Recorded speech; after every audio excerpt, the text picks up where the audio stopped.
So we're going to start off with a quick background on the genesis of this paper and its intentions. So I'm going to turn this over to Eric, since he's the co-author of the paper. Eric, it would help if you can briefly explain how we got here and give a broad insight into why enterprise branded calling is important.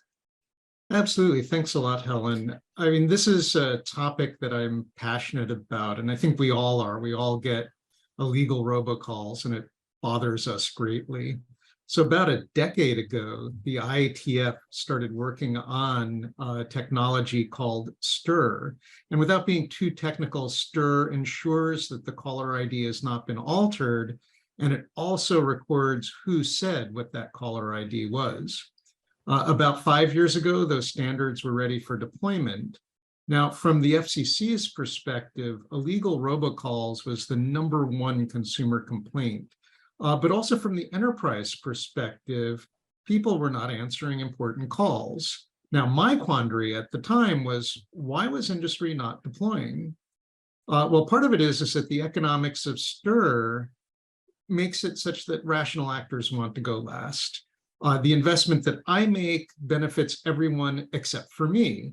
Now, this is one of those situations where everyone is better off if everyone invests, but the rational actor wants to go last. No one goes first. And in fact, it was that problem that got me to accept the CTO position at the FCC in 2017. And we'll talk shortly about what we did to fix the problem. So many robocalls are in fact legal. I mean, simply put, a robocall is a call placed by an automated system. And so many legitimate users use robocalls, such as public safety, healthcare, schools, and so on. So 5 years ago, an effort was started to provide a user-friendly display for the average person to know when they would want to answer that call. And we call this enterprise branded calling, or EBC. So it's really good to have that introduction. And I guess what would be great would be to understand what is the significance of this kind of stir-shaken protocol. Sure. Well, illegal robocalling is a problem going back to the 1980s, and it led to the passage of the Telephone Consumer Protection Act, or TCPA, in 1991. And a lot of things were done under my watch at the FCC, like blocking of clearly illegal calls that are labeled as coming from the inbound phone number for a government agency or something like that, where they would never place a call. Clearly, those calls would be illegal. However, the FCC needed more authorities to fully mandate stir and shaken, and that led to the passage of the Trace Act. Now, Stir and Shaken from the very beginning has been a community effort, which meant that the community was pretty much ready to deploy right away. The mandate came in 2019. Stir and Shaken were implemented by the big carriers in 2021, and we in fact expect all carriers, even the small carriers, on board by this summer. And so signing will be ubiquitous where there is IP connectivity. Right, and so to add on to what Eric said, the use of stir shaken continues to increase. We've seen, great improvement there, but we've also seen improvements, that need to be made within the ecosystem.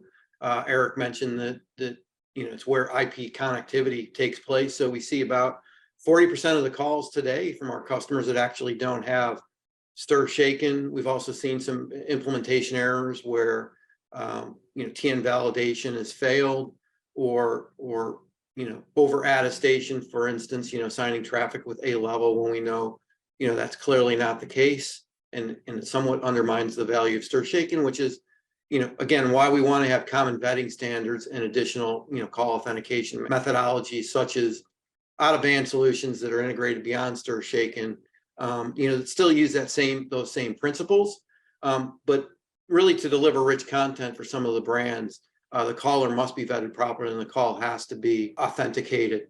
Yeah, I mean, we knew from the start that sign signaling, or stir and shaken, would not by itself solve illegal robocalls.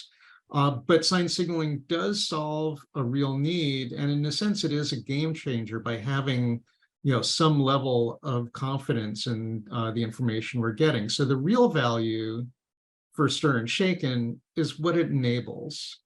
I mean, it's nice to have authenticated caller ID, but this typical subscriber has no idea that the phone number that shows up is a number of their pharmacist or school or a service bureau acting on behalf of their credit card company. With authenticated caller ID from trusted sources, carriers can display logos of the caller so that the subscriber can easily identify who is calling. Right, exactly, Eric. And so on the left two screenshots, you can see one from TNS and a made up JBBC bank, where we are displaying the logo and providing the brand name and much more rich content. In addition, we'll have the ability to display what the call intent is, as opposed to what's on the right, which would be either potential spam, that it's a bad call, an unwanted call. May not necessarily be illegal, but it may be an unwanted call, and the FCC has a kind of a wide definition of what unwanted is. Clearly on the far right hand side, just delivering the phone number, we know almost 3/4 of customer or subscribers will not respond or will not pick up a call that they don't recognize because of the large amount of robocalls that we've seen that Eric talked about. Right, and this is exactly the information that our customers and prospects are looking for. They get the value prop. They understand what it is that enterprise branded calling can do for them in its entirety. Yeah, I think that's really interesting background, especially, how much more readily people are willing to answer the call once they see that logo rather than just the unrecognized number.